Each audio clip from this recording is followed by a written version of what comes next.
Oh sobat semua, jumpa lagi dengan Mimin dalam cerita novel Raja Naga Pensiun. Sebelum Mimin lanjutkan ceritanya, subscribe dulu channel ini.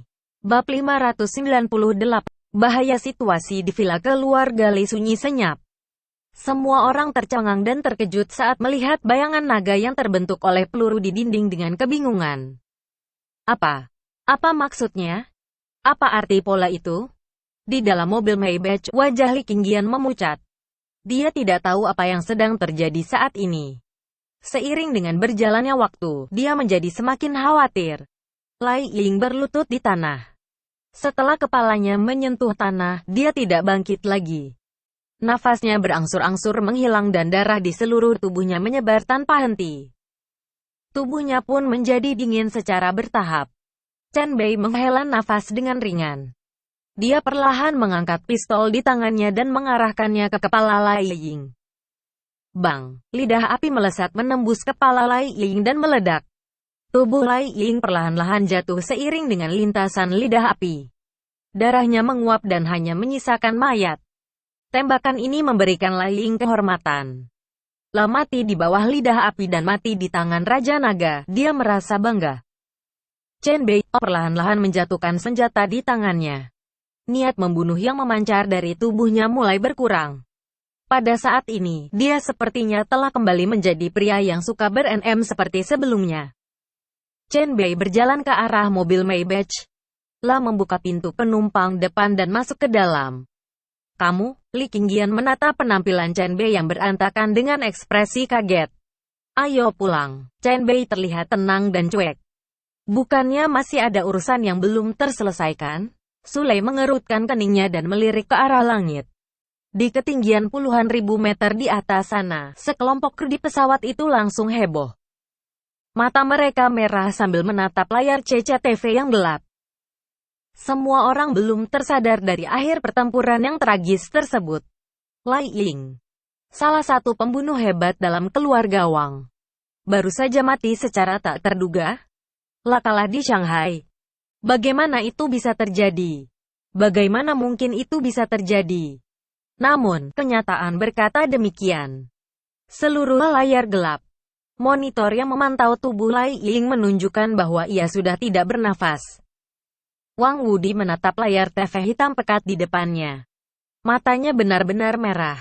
Gelas di tangannya langsung hancur. Serpihan kaca menembus telapak tangannya hingga berdarah. Tidak mungkin. Ini tidak mungkin. Tubuh Wang Wudi gemetar dan lepas kendali. Dia membanting telapak tangannya ke TV.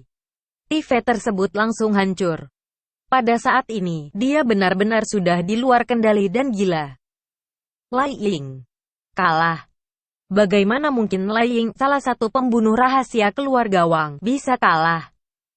Tubuh Wang Wudi gemetar dengan hebat. Ini benar-benar di luar ekspektasinya.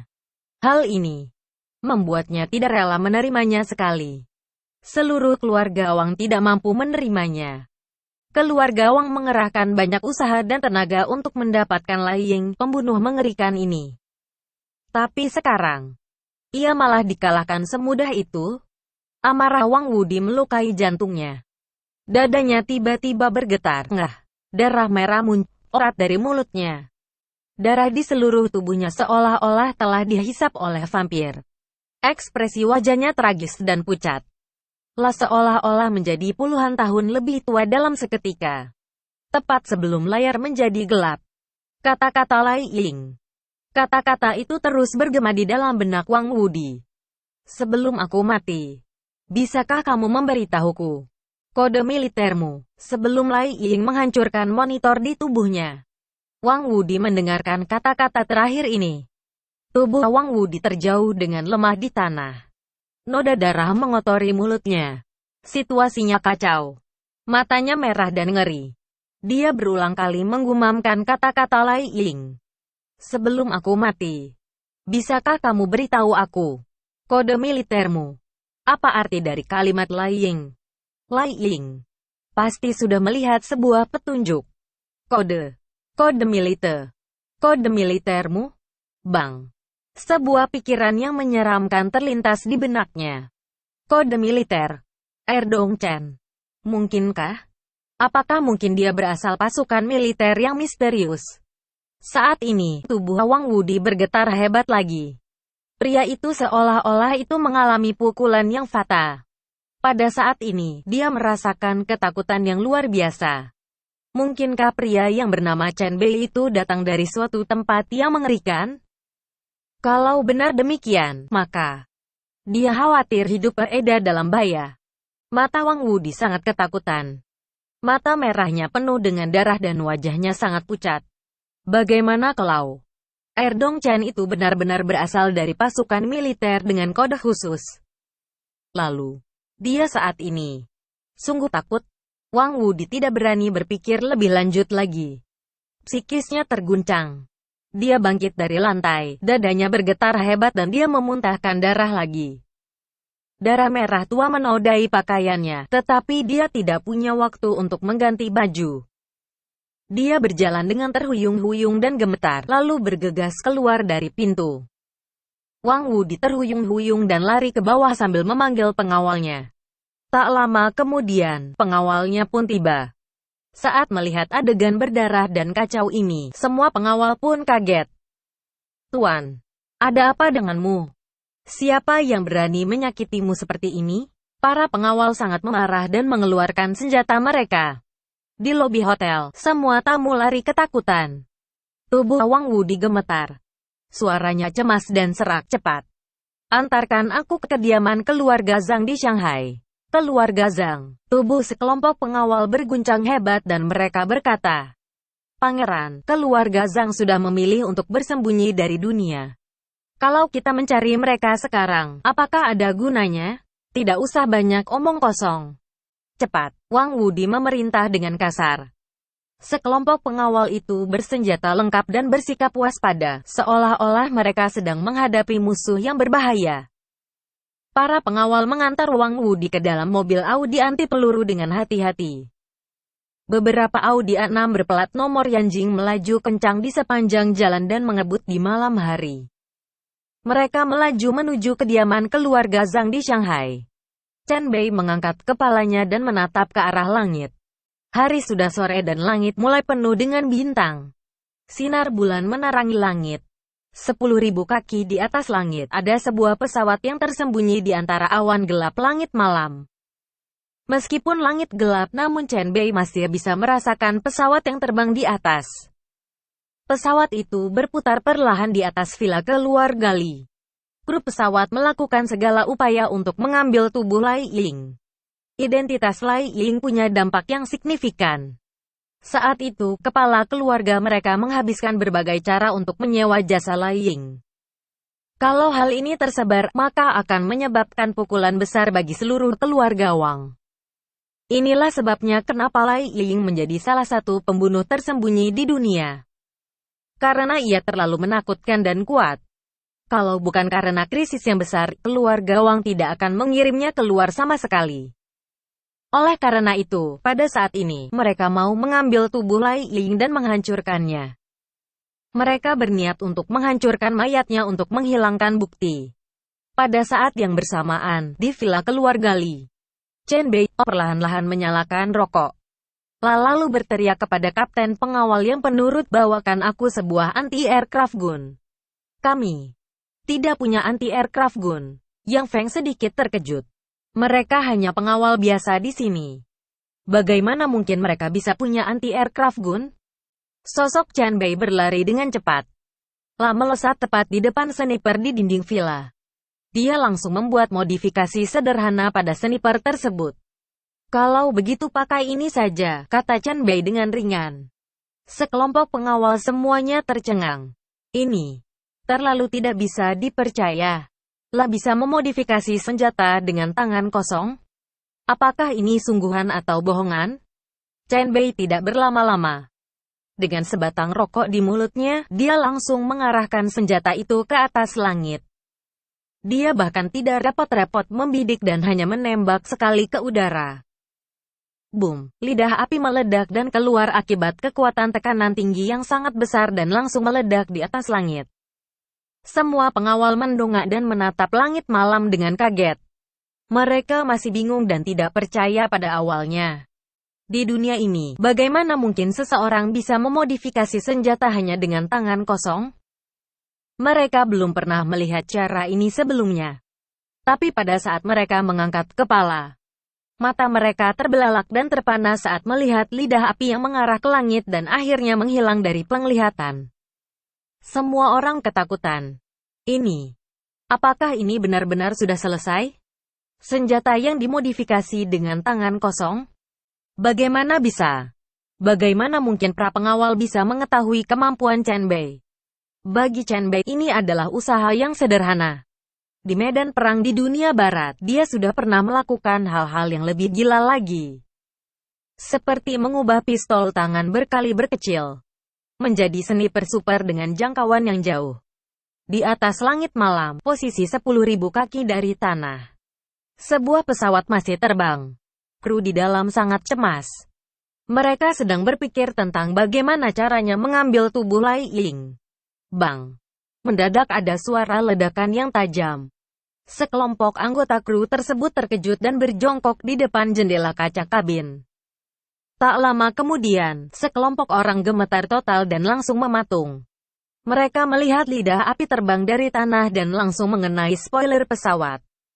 Bagaimana mungkin itu bisa terjadi? Para kru bahkan tidak pernah membayangkannya. Semua orang kaget. Sebuah pikiran muncul di benak mereka semua. Tamatlah riwayat mereka. Boom! Tembakan tersebut langsung mengenai spoiler pesawat. Spoiler tersebut meledak dan hancur dalam sekejap. Di dalam kabin pesawat, wajah semua orang pucat. Mereka merasa semakin dekat dengan gerbang neraka. Untung saja hanya saja spoilernya hancur. Sepertinya langit terlalu gelap dan orang di bawah tidak bisa membidik dengan baik. Cepat mundur. Pesawat masih bisa bertahan setengah jam lagi. Kita harus menemukan tempat mendarat dengan cepat. Salah satu anggota kru berkata ngeri dan gugup. Tapi, tubuh Lai Ying, seseorang bertanya dengan ragu-ragu. Hidup lebih penting. Di langit malam, sebuah pesawat berputar sebentar. Pesawat dengan spoiler yang hancur tersebut terbang dengan cepat dan tubuh yang miring. Di depan villa keluarga Li, sekelompok pengawal mematung di tempat. Mata semua orang melihat ke langit malam. Mereka tidak bereaksi sama sekali karena shock. Sulei tampak curiga. La pun bertanya dengan penasaran, kenapa kamu tidak menembaknya sampai jatuh? Chen Bei meliriknya dengan pasrah lalu menjawab, kalau sebuah pesawat jatuh dari langit dan meruntuhkan villa, apakah kamu akan menanggung konsekuensinya? Ekspresi Sulei terkejut. Dia pun terdiam dan tidak bisa menjawab. Pada saat yang bersamaan, 5 mobil Audi dengan plat nomor hitam kota Yanjing sedang melaju dalam kegelapan. Wajah Wang Wu dipucat. Bajunya berlumuran darah. Dia duduk dengan lemas di kursi belakang. Pada saat ini, pikirannya panik total. Lai Ying sudah mati. Psikisnya mengalami pukulan yang belum pernah ia alami sebelumnya. Dia tidak bisa berpikir sama sekali. La tidak pernah menyangka. Bahkan Lai Ying mati di tangan Erdong Chen. Dan pada saat ini, dia mendapat informasi yang lebih penting. Erdong Chen mungkin berasal dari tim militer yang misterius. Hal ini menyebabkan kepanikan besar di hati Wang Wudi. Ketika Lai Ying meninggal hari ini, semua kecurigaannya telah terungkap. Dia merasa sangat cemas. Chen Bei, pria itu tiba-tiba memberinya perasaan panik yang luar biasa. Dia tidak punya pilihan selain melarikan diri. La harus kabur dengan cepat dan melarikan diri ke kediaman keluarga Zhang di Shanghai. Meskipun keluarga Zhang telah bersembunyi dari dunia, tapi keluarga mereka masih punya fondasi dan pengaruh yang kuat di Shanghai. Malam ini, hanya keluarga Zhang yang bisa membuatnya merasa aman. Baju. Berikan aku baju ganti. Wang Wudi bangkit dari kursi dan berkata dengan suara serak. Pada saat ini, dia terlihat sangat kacau. Noda darah mengotori sekujur tubuhnya. Kalau keluarga Zhang melihat noda darah ini, maka harga dirinya sebagai pangeran dari Yanjing akan benar-benar hancur. Walaupun demi menyelamatkan hidupnya, dia tetap harus mengendalikan segalanya dan berpura-pura tenang. Pengawal yang berada di dalam mobil segera melepas jas dan bajunya, lalu menyerahkannya kepada Wang Wudi. Wang Wudi melepas pakaian penuh dengan darah dengan tangan gemetar. La pun mengenakan setelan kemeja putih bersih milik pengawal itu. Dia tidak akan pernah menunjukkan sisinya yang begitu memalukan di depan orang luar. Bahkan jika dia ketakutan setengah mati, dia harus tetap terlihat tenang. Setelah 5 Audi melaju kencang selama setengah jam, mereka akhirnya berhenti di depan gerbang kediaman keluarga Zhang di Shanghai. Saat seorang pengawal hendak membantu Wang Wudi keluar dari mobil, Wang Wudi mendorongnya pergi dengan gemetar. Tidak perlu. Aku bisa jalan sendiri. Ingat, tidak ada yang boleh membeberkan urusan hari ini. Wang Wudi sekali lagi memperingatkan dengan tegas bahwa hari ini adalah aibnya. Mereka tidak boleh membiarkan gosip apapun bocor. Dia mengerahkan seluruh tenaganya untuk mengendalikan pikiran dan menahan sakit di tubuhnya. Lalu melangkah keluar dari mobil dengan gemetar. Pengawal langsung mengetuk pintu rumah Zhang. Seorang pelayan membukakan pintu gerbang rumah dengan tergesa-gesa. Ketika dia melihat bahwa orang yang datang adalah Pangeran Wang, sikap pelayan itu sangat hormat dan ia bergegas masuk ke dalam rumah untuk memberitahu Tuan Muda Zhang. Zhang Zan buru-buru melangkah maju. Tuan Muda keluarga Zhang datang untuk menyambutnya secara pribadi. Saat berdiri di depan gerbang, Wang Wudi awalnya masih lemah dan tubuhnya masih gemetar. Tetapi ketika dia melihat Zhang Zan, dia menahan getaran hatinya dan semua rasa malunya dengan paksa. Walaupun wajahnya pucat, dia memaksakan dirinya untuk pura-pura tenang dan tidak panik. Pangeran, apa yang terjadi? Kenapa kamu berkunjung ke rumah Zhang begitu malam? Zhang Zan bertanya dengan sedikit heran dan ragu. Sekarang sudah hampir jam 10 malam. Sudah larut dan Pangeran Wang masih berkunjung. Apakah sesuatu yang serius telah terjadi? Tangan Wang Wudi di belakang punggungnya. Awan tipis dan angin bertiup sepoi-sepoi. Lalu berkata secara perlahan, tidak apa-apa. Hanya saja, konfigurasi bintang-bintang malam tidak pasti. Aku mau datang ke rumahmu untuk meminjam tempat untuk melihat bintang-bintang malam. Ekspresi heran di mata Zhang Zan jadi lebih dalam. Mau mengamati bintang di malam hari? Apa yang sedang terjadi? Kenapa Pangeran Wang terlihat agak aneh hari ini? Namun, Zhang Zan tidak bertanya terlalu banyak. Sang pangeran sangat misterius.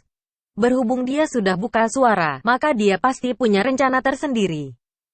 Dengan demikian, Zhang Zan menyambut Wang Wudi ke dalam rumah dengan hormat. Setelah Wang Wudi masuk ke dalam rumah, dia benar-benar berdiri di tengah halaman dengan tangan di belakang punggungnya. La menatap bintang-bintang dengan tenang. Zhang Zan mendekat dengan hormat dan bertanya, Pangeran, apa yang Anda lihat dari konfigurasi bintang malam ini? Wang Wudi menahan punggungnya dengan tangannya. Wajahnya yang tenang sedikit bergetar. Dia sudah tidak bisa menahannya. Zhang Zan, kamu boleh pergi dulu. Aku masih mau melihat perubahan konfigurasi bintang. Sebelum memutuskan, suara Wang Wudi berlanjut, tapi suaranya terdengar serak. Zhang Zan sedikit bingung, tapi dia tidak berani bertanya lebih banyak. Ia pun pergi dengan hormat. Setelah melihat Zhang Zan pergi, Wang Wudi tidak bisa menahannya lagi. Seteguk darah muncrat dari mulutnya. Pengawal di sekitarnya tiba-tiba terkejut. Mereka buru-buru melangkah maju untuk memapah pangeran tersebut. Cepat, bantu aku masuk ke dalam kamar. Tubuh Wang Wudi gemetar dan wajahnya sangat pucat. Bersambung.